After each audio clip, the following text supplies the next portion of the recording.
www.cmpunjab.gov.pk।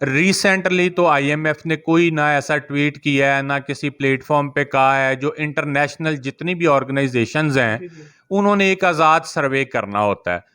Pakistan کا growth rate اس time دیکھ لیں، معیشت کی آپ نے بات کی تو پوری دنیا اس ٹائم مان رہی ہے کہ کرونا کے بعد، میں ابھی ریسنٹلی گیا ہوا تھا امریکہ میں وزٹ پہ، تو میں نے وہاں پہ دیکھا کہ گزشتہ 40 سال میں اتنی مہنگائی نہیں ہوئی جتنی کرونا کے بعد ایک سال میں ہوئی. میں 2 سال پہلے گیا تھا امریکہ میں، تو اس وقت جو پیٹرول کی ایک گیلن تھی وہ $2.9 کی تھی.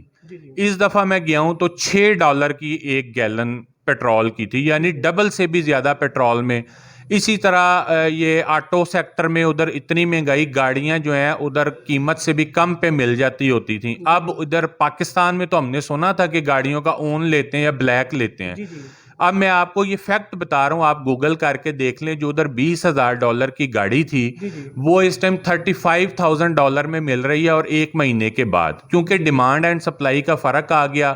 کرونا کی وجہ سے پیچھے وہ جو چپ تھی گاڑیوں میں جس سے سٹارٹ ہوتی ہے گاڑی، وہ بنواتے تھے چائنا سے، وہ بند ہو گئیں بننی، فیکٹری بند ہوئی، اس کی وجہ سے افیکٹ ہوا. اسی طرح کھانے پینے کی چیزیں بھی ہیں، وہ بھی انتہائی پوری، یہ اس ٹائم جو مہنگائی ہے نا، یہ پوری دنیا میں انفلیشن ریٹ آپ دیکھیں گے تو ریکارڈ ٹوٹ گئے ہیں. پاکستان نے پھر بھی کرونا میں، میرا خیال پہلے جو سروے ہوا تھا اس میں پاکستان پہلے نمبر پہ تھا، جس نے کرونا میں بہترین حکمت عملی اپنا کے لوگوں کو روزگار بھی فراہم کیا، لوگوں کو گھروں میں راشن بھی دیا، پیسے بھی دیے، لوگوں کو معاشی طور پہ بھی بحال رکھا، اور کرونا سے بھی اللہ تعالیٰ نے بچنے میں مدد دی. تو اب جو سیکنڈ سروے ہوا ہے اس میں پاکستان سیکنڈ نمبر پہ ہے پوری دنیا میں. تو معیشت جو ہے پاکستان کی بہتر ہو رہی ہے. آپ دیکھیں گاڑیوں کی سیل دیکھیں، آپ چلیں گاڑی تو آپ کہہ سکتے ہیں کہ جی امیر لوگ لیتے ہیں، آپ موٹر سائیکلوں کی سیل پچھلے 6 مہینے کا ریکارڈ نکال کے دیکھیں تو آپ کو حیرت انگیز طور پر یہ بات سامنے آئے گی کہ پچھلے 20-25 سالوں میں 6 منتھس میں اتنی موٹر سائیکلیں نہیں بکیں جتنی لاسٹ بکی ہیں. آپ یہ ہمارا سیکٹر دیکھ لیں، یہ جو امپورٹ ہم چیزیں کرتے تھے پہلے، بجلی کے رات کو ریٹ اور تھے، دن کو اور تھے. ٹیکسٹائل سیکٹر کی میں بات کرنا چاہ رہا ہوں. آپ فیصل آباد میں، مجھے چھوڑ دیں، جا کے کسی انڈسٹریل سے بات کر لیں، وہ آپ کو بتائے گا کہ معیشت میں کتنی بہتری آئی ہے. ان کو ایون فیکٹریوں میں رکھنے کے لیے مزدور نہیں مل رہے، اتنا ماشاءاللہ انہوں نے پچھلے 1 سال میں بزنس کیا ہے. تو یہ کوئی پرانی بات، آپ 2018 سے پہلے کی بات کر رہے ہوں گے سورج غروب ہونے کی. اب جو ہے وہ سورج طلوع ہو رہا ہے، اور انشاءاللہ تعالیٰ بہتر حالت میں پاکستان آئندہ بھی آتا جائے گا. اچھا سر، میرے handsome prime minister Imran Khan صاحب نے ایک دعویٰ کیا تھا کہ میں اداروں کو خود مختار کروں گا. انہوں نے وہ دعویٰ پورا بھی کیا اور اداروں کو خود مختار بھی کیا، لیکن آج وابڈا والوں کی اندھیر نگری چور راج کا عالم یہ ہے کہ 17 سے 20 روپے فی یونٹ ہے بجلی کا، لیکن 17 یونٹس کا بل ایک غریب انسان کو آ رہا ہے جو ایک لائٹ چلاتا ہے دیا جلانے کے لیے، اس کا 1000 سے بل کراس کر رہا ہے، تو 50 روپے فی یونٹ تقریباً بل ریٹ پڑ رہا ہے. تو باقی کی جو ٹیکس پڑ رہا ہے وہ ٹیکس کس چیز کا وصول کر رہے ہیں سر وابڈا والے؟ جی میں آپ کو بتا دیتا ہوں، وہ کوئی ٹیکس ایسا نہیں ہے، وہ فیول ایڈجسٹمنٹ چارجز ہیں. جو جن چوروں نے اور جن ڈاکوؤں نے وہ جو راجہ رینٹل کے نام سے مشہور ہوئے، اور جو رینٹل پاور پلانٹ تھے نا، پانی سے بجلی بنانی، جو ملک میں پیداوار تھی بجلی کی، وہ انہوں نے بند کر دی اور مہنگی ترین بجلی کی کمپنیوں سے معاہدے کیے. اب جو بجلی ہم پیٹرول اس سے بناتے ہیں نا جی، آئل سے، وہ بجلی کا افیکٹ تو لوگوں پہ آئے گا کہ جو ملکی پیداوار تھی اس کو بحال کرنے کی بجائے جب آپ نے مہنگے بجلی پاور کمپنیوں سے معاہدے کیے، اب وہ فیول ایڈجسٹمنٹ چارجز ہے جو لوگوں کو لگ کے آ رہی ہے، اور اس کے ذمہ دار ہم نہیں ہیں. یہ میں آپ کو صحیح جینون بات بتا رہا ہوں. وہ جن کمپنیوں سے آپ نے معاہدے کیے ہیں 10-10 سال کے یا 20-20 سال کے، اگر آپ وہ بجلی یوز نہیں بھی کریں گے نا تو پھر بھی ان کو وہ پیسہ دینا پڑے گا. سر وہ معاہدے کون لوگ کر کے گئے ہیں؟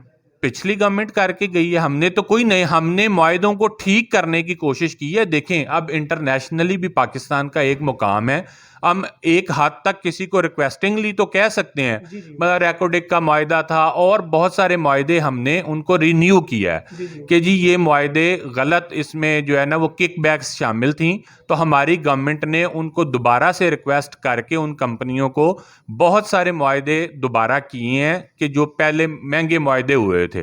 اب یہ بجلی کی کمپنیاں بھی جو ان کے ساتھ معاہدہ ہے اگر اس کو فلفل نہیں کریں گے تو انٹرنیشنلی پاکستان کا جو ہے مورال ہے اور جو پاکستان کا ایک مقام ہے اس پہ بھی اثر پڑے گا کہ جی یہ ملک تو جو ہے, اگر کوئی کمپنی پھر پرائیویٹ جو لوگ ہیں جو انویسٹر ہیں وہ تو پھر ڈر جاتا ہے کہ بھئی ادھر اگر ایک گورنمنٹ سے معاہدہ کریں گے تو دوسری گورنمنٹ آتی ہے تو وہ اس کو پورا نہیں کرتی.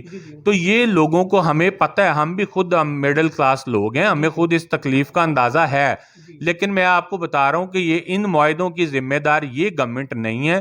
جو بجلی آئل سے بنتی ہے وہ مہنگی بجلی, ظاہر ہے کہ وہ پانی میں جو ملک کی پروڈکشن تھی وہ انہوں نے نہیں کیے اور مہنگے پاور پلانٹس لگا لیے. اب وہ پاور پلانٹ بند بھی رہیں گے تو ان کو پیسے پھر بھی گورنمنٹ کو پے کرنے پڑتے ہیں, تو وہ فیول ایڈجسٹمنٹ چارجز ہیں وہ لگتے ہیں. اس میں ہم کوشش کر رہے ہیں کہ عوام کو جتنا زیادہ سے زیادہ ریلیف دے سکیں.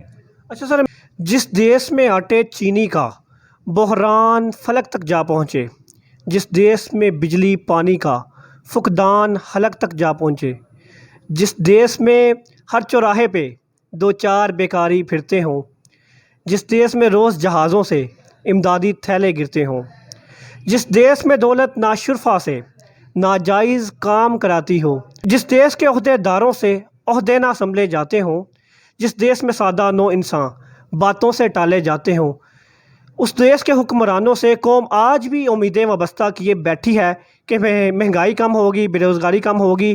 تو سر یہ مہنگائی کب تک کم ہوگی؟ پہلے تو آپ نے بڑا اچھا شعر پڑھا. یہ جو انقلابی وزیر اعلیٰ تھے نا پچھلے پنجاب کے, جنہوں نے باتھ روموں تک کے باہر بھی اپنی تصویریں لگا دیں, وہ بھی یہ پڑھا کرتے تھے. ٹھیک ہے جی, لیکن کام کوئی نہیں کرتے تھے, سوائے سٹنٹس کے کام نہیں کرتے تھے.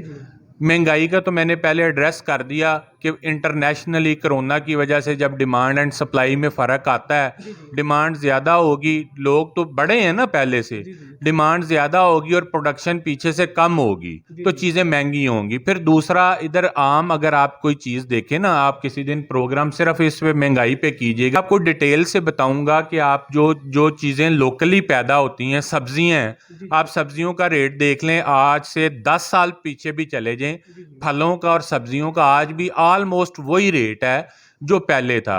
چینی کی بات کی آپ نے, ابھی 90 روپے کلو مل رہی ہے, آج سے 7-8 سال پہلے بھی 120-25 پہ گئی تھی. یہ مافیا ہر سال ایک دفعہ یہ اس طرح کرتے ہیں کہ وہ اس کی شارٹیج مصنوعی پیدا کر دی, پھر اس کو مارکیٹ میں لیٹ لے کے آئے تو وہ قیمت تھوڑی سی بڑھتی ہے. بہرحال اس دفعہ بھی بڑی کنٹرول ہو گئی. اب جو چیزیں انٹرنیشنل جیسے ایڈیبل آئل ہے, پاکستان میں تو اس کی کوئی پروڈکشن نہیں تھی, وہ پاکستان امپورٹ کرتا ہے. اسی طرح پیٹرول ہے, یہ پچھلی گورنمنٹ 35 روپے, میں اب آپ کو بتاؤں کہ 35 روپے پر لیٹر اس پہ مختلف ٹیکسز لے رہی تھی. جب انٹرنیشنلی مارکیٹ میں پرائس بڑی آئل کی تو اس گورنمنٹ نے وہ جو ٹیکسز تھے نا وہ 0 پہ لے آئے کہ اگر وہ 35 پلس کرتے نا تو پیٹرول کی قیمت 200 سے اوپر ہوتی اس ٹائم. پورے ہم اپنے سب کانٹیننٹ میں دیکھیں تو عمران خان جو کہتے ہیں کہ مہنگائی ادھر کم ہے, وہ بات کرتے ہیں کمپیریٹیولی. آپ انڈیا میں دیکھ لیں, بنگلہ دیش میں دیکھ لیں, سری لنکا میں دیکھ لیں, ان ممالک میں جو پیٹرول کی پرائس ہے وہ پاکستان سے زیادہ ہے. اسی طرح کھانے کا آئل جو ہم باہر سے امپورٹ کرتے ہیں, پاکستان میں تو اس کی کوئی پروڈکشن نہیں تھی. یہ اب عمران خان صاحب آئے ہیں تو انہوں نے یہ آلیو کی بھی پروڈکشن شروع کی ہے, جس کا آئندہ آنے والے چند سالوں میں جب وہ پروڈکشن ہوگی پاکستان میں تو اس کی قیمت بھی نسبتاً کم ہونا شروع ہو جائے گی. تو جو چیزیں ہم امپورٹ کرتے ہیں, ڈالر کا ریٹ بڑا, وہ تو ظاہری بات ہے وہ چیزیں تو مہنگی ہوں گی. بہرحال ہمیں احساس ہے, آپ یہ بات صحیح ہے کہ مہنگائی, عام جو غریب آدمی ہے بیچارہ, اس کے لیے 2 وقت کی روٹی پوری کرنا مشکل ہے. لیکن گورنمنٹ نے جو احساس پروگرام ہے, آپ کو پتہ ہے کرونا کے دوران بھی 12-12 ہزار پہ بغیر کسی پارٹی کی تفریق کے, نون لیگ کا ہو, پاکستان تحریک انصاف کا ہو, پیپلز پارٹی کا ہو, کیو لیگ کا ہو, اس میں یہ کوئی تمیز نہیں تھی, سب کو دیے. پھر ابھی یہ جو صحت کارڈ ہے پنجاب میں، سر دیکھیں میں آپ کی پاکستان تحریک انصاف کی گورنمنٹ کو اپریشیٹ کرتا ہوں، وزیر اعلیٰ پنجاب عثمان بزدار صاحب کو، جنہوں نے یہ صحت کارڈ متعارف کرایا۔ اب ایک غریب انسان بھی ایک پرائیویٹ ہاسپٹل میں جا کے علاج کروا سکتا ہے اور وہ بھی مفت میں، لیکن دیکھیں ہماری جو عوام ہے نا وہ مجبور ہے مہنگائی کے ہاتھوں۔